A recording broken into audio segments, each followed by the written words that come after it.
Hello everyone, MisterSlyer here, and today I'm going to be giving my first impressions slash first look at Evolve. So let's talk about one of the big things right off the gate, and that is the different versions of the game. So at least on Steam, I know there's 3 different versions of this game. But I do know that on Xbox there was, I don't think different versions, but there was a pre-order bonus where you got like all the hunters unlocked right away, so you didn't have to level them up to unlock the different hunters. I know GameStop had some gun skins or whatever you can unlock. I'm not sure what else there was. I'm not too familiar with all that, because I kind of just backed up from the game when I saw the different pre-orders, but I did pre-order the standard version on Steam, which I do know the standard pre-order came with the 4th monster that is going to be unlocked in the future, which is supposedly going to be $15 from what I've heard, but I'm not sure about any of that. And it came with it came with a skin for the Goliath, which is the default monster, which does all the rock throws and flame breath and all that stuff. Pretty much the stuff you would have seen from any trailers and whatnot. But the second version I know of is the Digital Deluxe, which is basically the same, everything from the standard version, and it came with the season pass, and you saved yourself like $5 there. Didn't really see a point in getting that, because I figured, if I really want the season pass, I'll get it later. Maybe I'll get it on sale. Stuff isn't even unlocked at release, so it was kind of a good thing not to get the season pass, because like I said, maybe I'll get it cheaper, maybe I won't even end up playing in the future. But then there was the PC Monster Race Edition, which is $100, I want to say. Yeah, I think it's $100. So it came with everything in the Digital Deluxe version, a 5th playable monster that will be unlocked in the future, 2 additional hunters, which is kind of weird because that throws off the whole set in pairs of 4 for all the different monsters, and 4 limited time exclusive PC monster race skin things, whatever. Really confusing. So that was really confusing at first with all the different versions. Like I said, I went standard because I didn't want to mess with all these different versions, and I didn't know if I was going to be playing this game. Because as excited as I was to play it, I played it a lot in the first beta, and then the beta, and so I've played a bit of this game, and I didn't know how much I'm really going to want to keep playing it in the future, so I just went safe and bought the standard version. So then on release, there was a ton of different DLC that came out that were camos. I know a lot of people who were annoyed with that, and don't get me wrong, I understand that. I understand, we bought the game, why don't we get these skins? Why is there special skins? Did they take time out of the way to work on skins? All stuff we'll never really know. We'll never know when these skins were done, if time was taken out to work on them. I don't think so, because the artist probably would have been done with everything a long time ago, and they couldn't really do bugs or anything, but either way, maybe you could definitely argue that we should have gotten these for free. But they are just skins, so they don't change a whole lot unless you really want to try to argue that some skin gives you better camouflage, which makes you ultra hard to see. A bit really hard for me to try to argue against that, I guess, but it's also kind of hard to argue for that. But let's talk about what you get in the game no matter what. So that's going to be 12 hunters. You're going to get 3 different sets of 4 hunters, and basically you level up one of the first sets. To say you're playing Val, you want to unlock Lazarus. You play the first medic for a little while. You unlock, stars for all your different weapons and whatever abilities. You'll unlock the next set. So that's kind of cool, I guess. It gives you something to do, but people are going to complain that you have to unlock them, I guess, but whatever. I mean, gives you something to do, I guess. Some people really love that leveling up thing. And then you've got 3 different monsters. So you've got the Goliath, which shoots, it runs on the ground. It's the big tank-looking thing. That's actually a good example. It is a lot like the tank from Left 4 Dead. It throws rocks, it breathes fire, it leaps around. It's basically a tank from Left 4 Dead. Then you've got the Kraken, which is what you're seeing in this video here, which it flies around a lot and does a lot of lightning abilities and knockback and mines and stuff.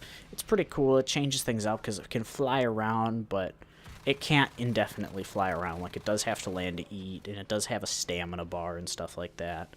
And then the third one, which is probably my favorite, but I think also the one that is the hardest to deal with if you're in a pub match, and even if you're in a group of friends that's really know what they're doing. The Wraith is a lot like a rogue from, I don't know, something like World of Warcraft, I guess, or anything really. It's, you know, it's all about teleporting around and grabbing things and using decoys, and it can do this move where it like lunges towards you, grabs you, and pulls you back to where it originally was.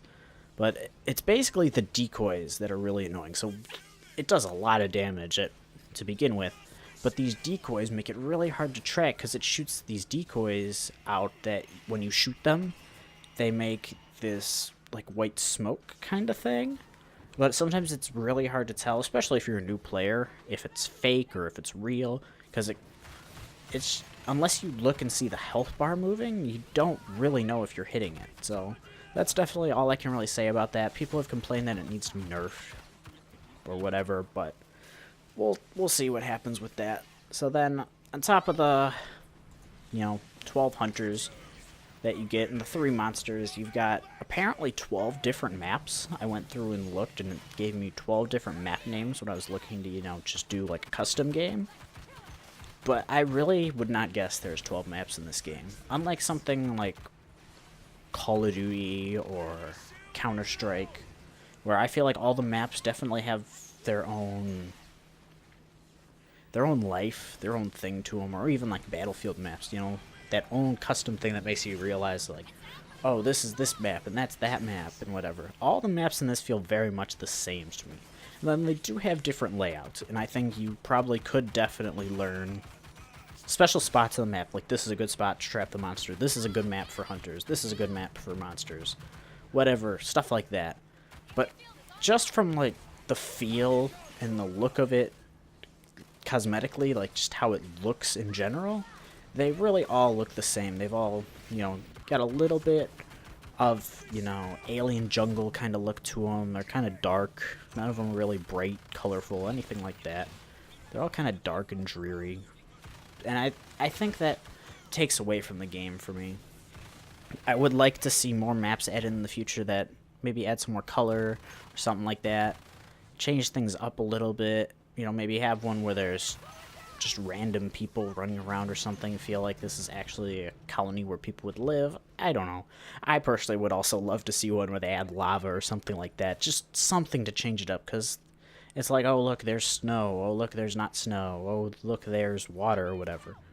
So it doesn't really add a lot. There is some weather effects that are really cool that you can see. Sometimes it'll rain and whatnot, which really kind of adds to everything, but I do feel the maps themselves can stand out a little more. Last, we've got the different game modes that come with the game. So there's 2 main modes. There's Hunt, which is what you see here. It's basically just kill the monster. Monster's job, eat, get leveled up, kill the hunters, or kill the little power generator thing. Not a lot of fun and very boring. Definitely do not recommend playing it. It can be very fast, but it could also be, very long to play, but I do not think it's as fun as Evacuation, which is basically 5 different games of Hunt, except instead of always just playing Hunt, there's 4 like mini modes in there where sometimes you can like vote on. So you could vote to play Hunt, you could vote to play Nest, which is with eggs, and the monster gets eggs and turns them into minions that fight for them. You can get Rescue, which the hunters have to save all these colonists on the island, on the planet, and then Defend, where the hunters have to defend a bunch of generators, I guess, from the monster to let a ship take off and win the game, kind of thing. So that's pretty cool. And there's like turrets and stuff added. Like, so if you win, you'll get turrets. Like, the hunters win, you'll get turrets the next game, or you might get, shrinking the map down and stuff, and the hunters got like minions and stuff and get, which is pretty cool. But I don't know. DLC in the future is my biggest concern with this game. There's a $24 season pass already, which only adds 4 hunters and a set of magma skins for all the monsters, so that's really nothing. And supposedly the monster DLC packs are going to be $15, so overall I would tell you guys there is a lot of fun to be had here, but I would definitely say wait. There is not enough in this game right now to make you go buy it. Wait till it's on sale. Go purchase it then. But, you know, that's just my thoughts. So as always, guys, take care.